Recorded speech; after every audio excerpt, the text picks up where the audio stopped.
Well, is the Blazey Model World the right channel for you? If you're not sure, if you missed some of the story, here are just some of our recent highlights. Enjoy, and if you have time, please leave a comment. Many thanks. When it comes to making a model, there are lots of gadgets that can help. But which ones do we really need? And are there some that we can do without? Hi, welcome back to St Blazey Model World. Well, we've completed the preparation for our painting process. And we've given thought to what type of paint we might want to use. So in the next part of this mini-series, how to paint your model. And lastly, just to prove that this actually works, is a 060 class 08 shunter in the cradle, ready to be worked on. There we go, guys, another short one, another money saving tip for you. Now, as usual, everything that I'm about to say reflects my own personal opinions and experiences. And of course, there will be others who choose to do things differently. All I can do is show you the methods that have worked for me. So let's start with our war memorial. As you can see, a number of things have happened to this. As well as being given a coat of primer, it's now been more or less finished, and the only thing left to do on this model is to give it a quick spray with a coat of clear coat, just to protect the work that we've done, really. Now there are, I suppose, three common methods for applying paint. The first one is the aerosol can, the rattle can as it's more commonly referred to. Then we've got an airbrush setup, and of course, most frequently used is the paintbrush. Partly because of its low cost, but also because it is a very versatile way of applying paint. I've got a bit of a baseball dilemma, and maybe you have as well. Now, this is baseboard one of what will be my model village, miniature model village. It does have some N-gauge railway on it as well, but I refer to it as a model village because it will only have in reality 4 trains on it. But now I'm having second thoughts. Corgi Classic buses, 1/50th scale Atlantean. But how do you take it to bits? Let's find out. Thinking of buying a plastic model kit? I'll show you some things to look out for before you buy.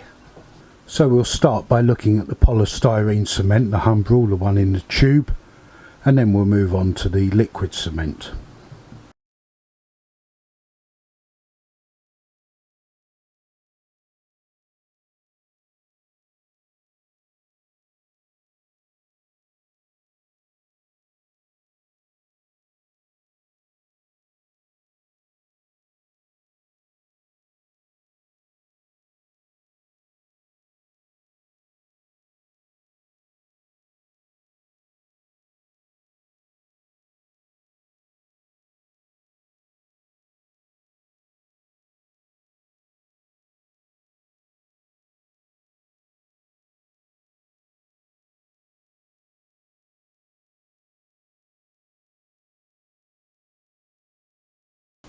It also has a chapter on trolley buses and special vehicles such as service vehicles.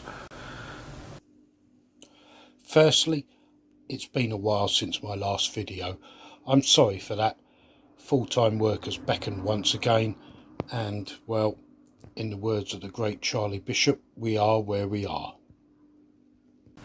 And as we look at the entrance area for the bus, you can see the driver's cab and his control area in a bit more colour and detail. Well, this is all rather upsetting, isn't it? And despite our best efforts in masking, which somehow we've managed to get paint all over the window of this high-mech locomotive. What can we do about this? I always work on 3 considerations for painting. Firstly, what is it you're going to paint? What is it made of? Because the material that it's made of can make a difference. Secondly, what type of paint will I apply? And thirdly, how will I apply it? Are you about to build one of these classic plastic model kits? Which glue is best to use? Let's find out. So £24 later, I finally decided on this colour for the cream, and this product here for the yellow. This is high coat double acrylic. This is a Ford colour, and the Tamiya product is XF4. I believe they call that green yellow, but don't quote me on it. And this is what it's all come to, creating this Wallasey Corporation double decker for my client. This week it's time for a restoration project.